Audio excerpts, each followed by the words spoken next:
বার্থডেতে এত এত সারপ্রাইজ অ্যান্ড এত বিউটিফুল গিফটস অ্যান্ড আমার বার্থডেতে কে কে এসেছিল, কি কি করলাম বার্থডে দিন, তা নিয়ে থাকছে আজকের এই ফুল ভিডিওটা। আসলে এবার বার্থডে নিয়ে আমার তেমন কোনো প্ল্যান ছিল না, বাট আম্মু অ্যান্ড আপ্পি আমাকে অনেক ফোর্স করতেছিল একটা ড্রেস কিনতেই হবে।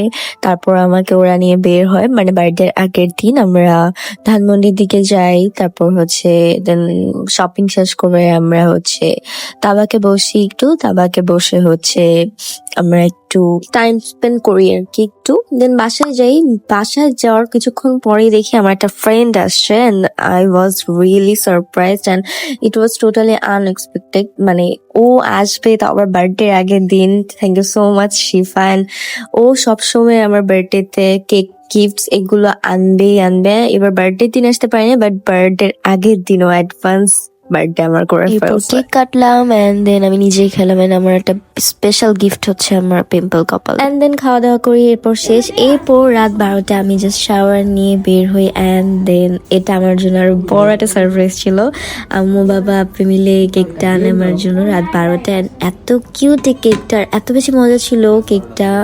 আমার ওদের পেজের কেক সবসময় ফেভারিট, দা কেকারি কেক আমার কাছে বেস্ট লাগে। এন্ড দেন সবার সাথে আমি কেক কাটি, দেন ছবি টবিও তুলি, বাট আমি ওই ছবিগুলো অ্যাকচুয়ালি এখানে শেয়ার করতে চাচ্ছি না, ইনশাল্লাহ আপলোড করবো। এন্ড আমার নানুর বাসা যেহেতু সেম বিল্ডিং এ, তারপর আমি কেকটা নিয়ে নানুর সাথে গিয়ে কেকটা আবার কাট করি। নানু অনেক সিক, বেডে আছে, বাট তাও আলহামদুলিল্লাহ আই এম ব্লেসড যে আমি নানুর সাথে বার্থডেটা সেলিব্রেট করতে পারছি।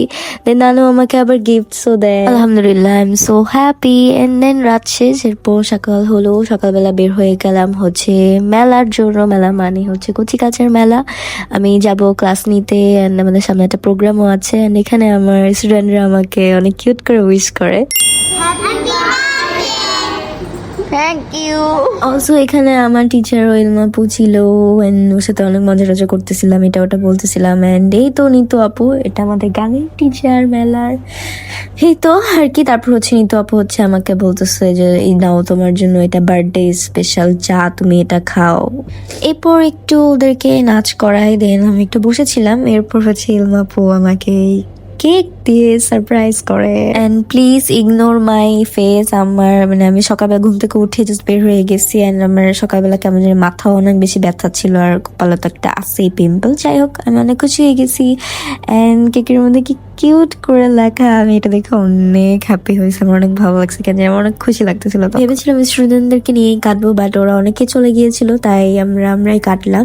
এন্ড এখানে তো আমার ফেভারিট এলমাপু আছে, আর কি লাগে। বাট মেয়ে আপু ছিল না, মেয়ে আপুকে অনেক মিস করতেছিলাম, থাকলে অনেক ভালো লাগতো। বাট মেয়ে আপু তার অফিসেই ছিল।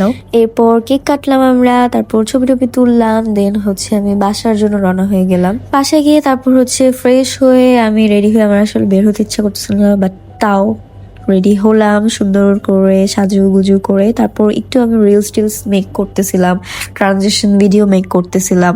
এরপর আমি বের হয়ে যাই, কারণ আমি অনেক বেশি লেট ছিলাম, আমাকে তাড়াহুড়ো করে বাসা থেকে বের করে দেওয়া হয়। তারপরে এই তো যাচ্ছিলাম আমি বাইরে, বৃষ্টিও পড়তেছিল তখন। আমার বার্থডে টাইমে তো বৃষ্টি হবেই। এন্ড দেন চলে আসলাম আমি স্লব বিস্ট্রোতে, এটা বনানীতে। এন্ড এইটা ছিল মোস্ট স্পেশাল সারপ্রাইজ। এটা আমার বেস্ট ফ্রেন্ডের থেকে পাই সারপ্রাইজটা, এন্ড সো কিউট। এন্ড আমার অনেক ভালো লাগতেছিল। যাই হোক, তারপরে তো এই ফ্লাওয়ারটা আমার এত ভালো লাগছে, আমি এটা নিয়ে একটু পর ছবি ভিডিও করতেইছিলাম। সবকিছু ছবি ভিডিও আমি এখন আপলোড করবো। আমি আসলে বার্থডে ব্লগটাই মাত্র এডিট করতেছি, আমি এতদিন এডিট করার টাইম পাইনি।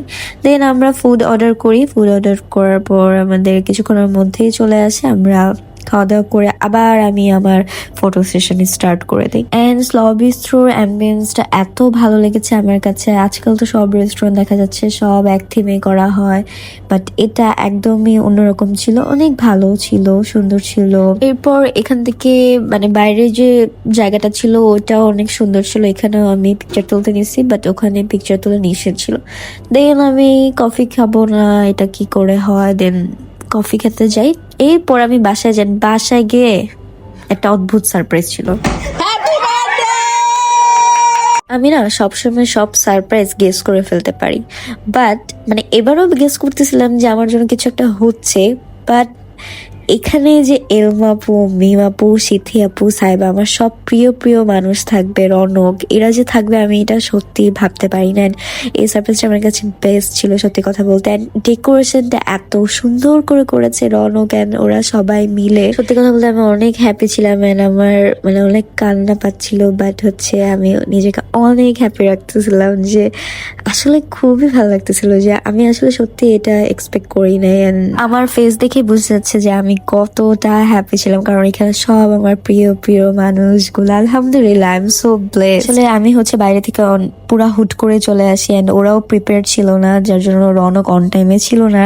রনক হচ্ছে এগুলো ডেকোরেশন করে বাসায় একটু গিয়েছিল ফ্রেশ হতে, যার জন্য রনকের আসতে একটু লেট হয়ে যায়। এসে দেখে আমিই চলে আসছি। সবার সাথে বসে গল্প করলাম এন্ড সবকিছু আমি জানতে চাচ্ছিলাম যে কিভাবে কি প্ল্যান করলা তোমরা, কবে থেকে প্ল্যান শুরু করলা বলো, এখন আমি শুনতে চাই। এন্ড ডেকোরেশনটা সত্যি অনেক বেশি সুন্দর হয়েছিল। All credit goes to Ronok, Ilma আপু, মিম আপু, সিথি আপু অ্যান্ড অবশ্যই আমার বোন। ও ছাড়া এগুলো কখনোই পসিবল না। ও সবসময় আমার জন্য বেস্টটা দেওয়া ট্রাই করে।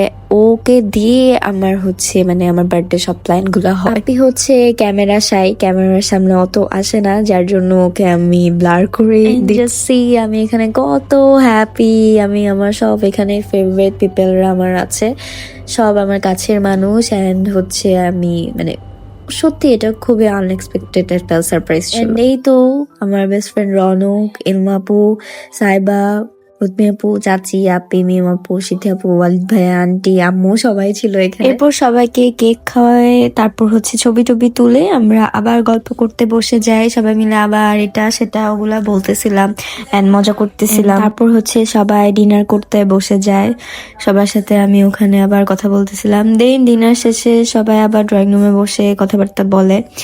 এই তো আমার এক্সহস্টেড ফেস, ওফ আল্লাহ, যাই হোক। এরপর সবাই আবার আমরা আড্ডা দিতেছিলাম, মেলা নিয়ে কথা বলতেছিলাম। এরপর সবাই চলে যায়, মানে চলে যাওয়ার মোমেন্ট, তখন আমি দেখি ওরা জুতাটা এইখানে লুকাইছিল।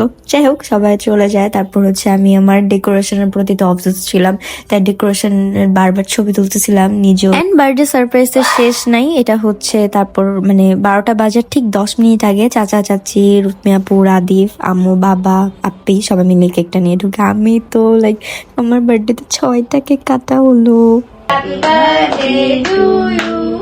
Happy birthday, happy birthday. Happy birthday. একাই খাস কেন? এরপর সবাই যাওয়ার পর গিফটস গুলো খুলে দেখলাম এন্ড সবগুলো গিফটস অনেক কিউট ছিল। Thank you so much everyone. And কি সুন্দর লাগতেছে না দেখতে। এন্ড আজকের ব্লগটা কিন্তু অনেক বেশি লম্বা, সবাই পুরোটা দেখবেন আশা করি। এন্ড কমেন্ট করে জানাবেন আমার ব্লগ কেমন লেগেছে। থ্যাংকস ফর ওয়াচিং, আল্লাহ হাফেজ।